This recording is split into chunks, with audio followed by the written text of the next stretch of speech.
आशाताई म्हणाल्या होत्या की मी फार बोलणार नाही, तू काहीतरी मला विचार.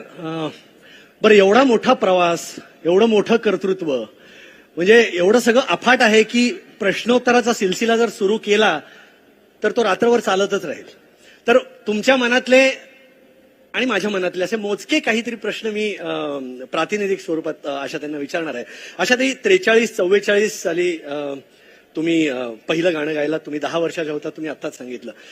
तर जेव्हा गायला उभ्या राहिलात तेव्हा मनात नेमके काय विचार होते? 10 वर्षाच्या मुलीच्या मनात काय विचार होते?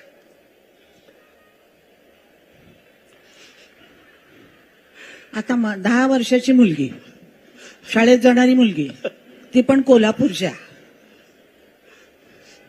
तिच्या मनात आता काय असणार? काय असणारच नाही. त्यावेळेला मी माझी शॅनलची बॅग उघडली, त्यातून एक फोन काढला आणि म्हणाले, mummy I want to eat something, mummy I am hungry. Mummy बोलली, तू कशाला हंग्री झालीस? अरे mummy, not hungry, hungry. Okay मा, ओके बेटा, काय खायचंय तुला?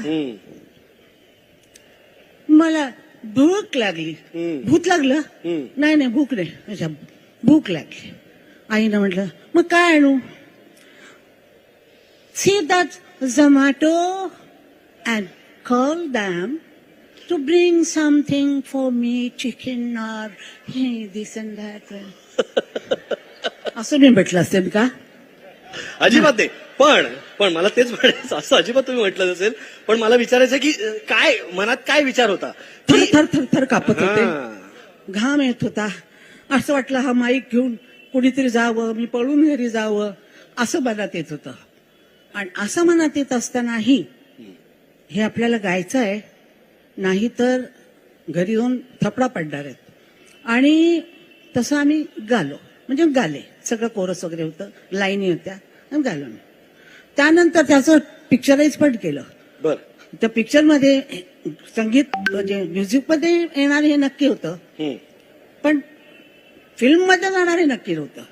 कारण त्यांनी उन्हामध्ये रंकाळ्या तलावावर आम्हाला चालवलं आणि ते ऊन पडल्यानंतर आणि ते काहीतरी उजेड टाकतात ना, काय म्हणतात त्याला, रिफ्लेक्टर. त्याने मी बेशुद्ध पडले.